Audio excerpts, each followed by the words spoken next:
Hello everybody, welcome to the channel. So today we are taking a look at OpenAI tapping an Apple supplier to make AI devices. So OpenAI is pushing into hardware, and this is a new frontier for them as they've been on the software side the whole time so far, but clearly they are pushing into hardware, and this is an interesting pivot.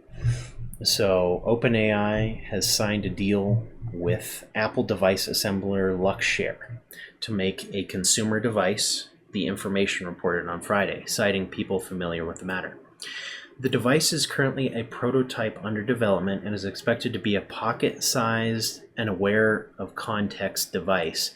So obviously designed to work with their models. The two devices that come to mind here are smartphones or some kind of pocket-sized Alexa device. And that is a very interesting move. I think they would be competing directly with the iPhone in both instances. Whether they're making a smartphone or not, you are competing in the pocket-sized tech space, and people are not going to be holding a bunch of those devices for what they can already accomplish on their smartphone, in my opinion. So this is kind of a interesting business move, and I'm curious what direction this is going to go, because with the little information that we have so far, it's not looking groundbreaking. It's not looking like this is going to be something we haven't seen before in terms of having a pocket-sized device that can connect to the internet and access AI. Such a gadget could eat into the markets of Apple and other consumer electronics makers by offering an alternative to users for interacting with AI, challenging the dominance of smartphones and traditional hardware. That's what this article is saying, but I'm not fully buying that. That is yet to be determined. We will see.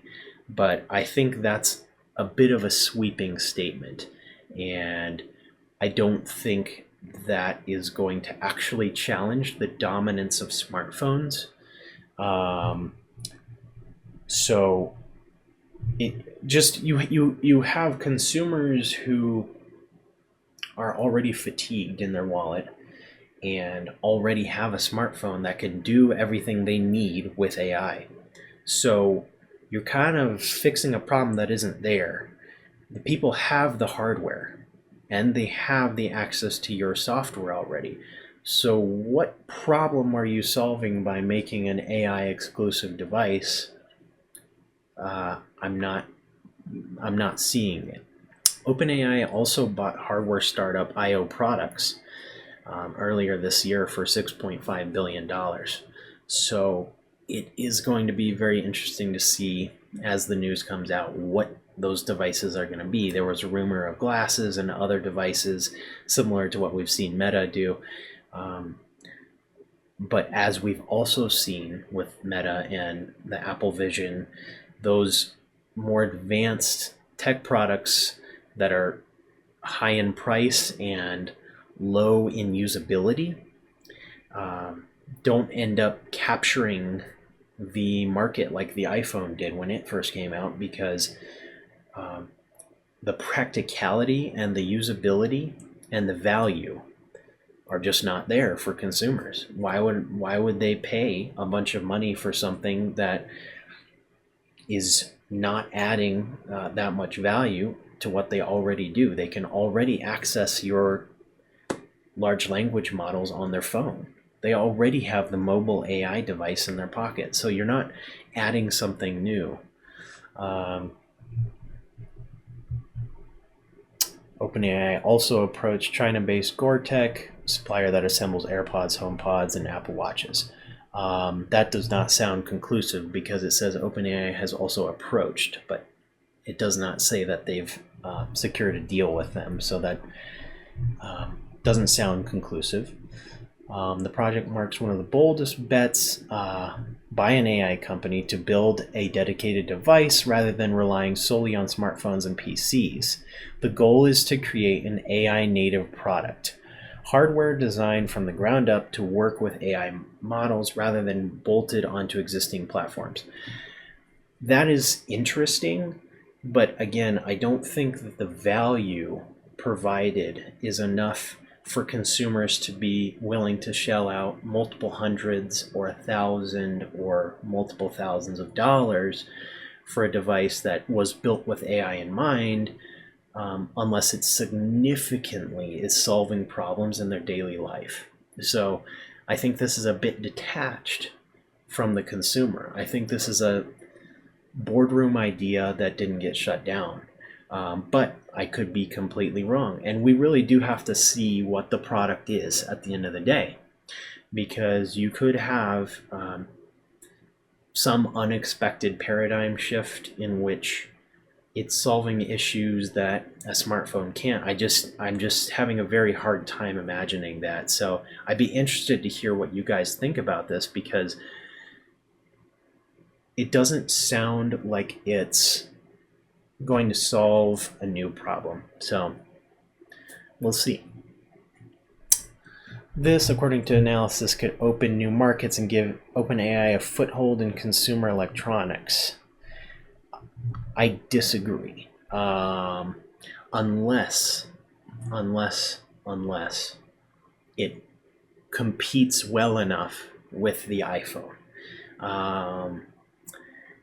And that is a huge unless. That is not easy to do, as we've seen. So I think that they would have to go the smartphone route rather than trying to shift the paradigm and create an AI exclusive device that doesn't do everything else a smartphone does. It's like you're actually cornering yourself by doing that. So we'll see. I'd be interested to hear what you guys think about this. Let me know in the comments. And my goal with this channel is to keep us on the cutting edge of AI and tech news, whether that's on the consumer side or for creatives who work with visual arts and music and video production, all of which I have been interested in my whole life. So I'm coming at this with a creative mind the whole time, and I challenge you to do the same in terms of being skeptical, but also being willing to engage with the cutting edge of AI versus rejecting it completely. I completely understand the arguments for rejecting AI. I think that we're reaching a point where we don't have the luxury of completely rejecting it if we want to stay on the cutting edge. So as much as I would love to sit back and let it pass by, I felt a calling to start this channel and keep us both on the cutting edge of what's coming through for AI tools and tech and etc. So at least we know what's going on. It doesn't mean we have to interface with it. So that's the other thing, is that I'm not always going to be the proponent, or usually even going to be the proponent of what I'm reporting on, but this is an exploration, and this is an exercise in staying sharp and staying on the cutting edge of what's going on out there, because a lot of the times you're going to have paradigm shifts slam the public and they will be completely unsuspecting, whereas if you engage with this stuff on a weekly basis, you'll know what's coming, and you may have even been working with it long before it actually hits the mainstream narrative and before everyone's hopping on the bandwagon of something. So you gain an advantage by diving into these topics consciously. And there's a lot of fear mongering about AI. Understandably, there's frustrations, there's fear, there's uncertainty, there's doubt. There's a lot of negativity around AI, and I do understand it. I also understand the necessity to stay on the cutting edge and the necessity to understand and engage with what's going on versus plugging my ears and pretending like it's not happening, because it is happening. It's a very good idea to stay tuned into what's going on this front, because we risk falling behind if we don't. So that's the perspective that I'm coming at it with this channel, and I hope that you join me in this journey of, us staying in the loop at the very least. It doesn't mean we have to interface with everything that comes across the desk, but anyway, thank you very much for watching, and I will see you very soon for another episode.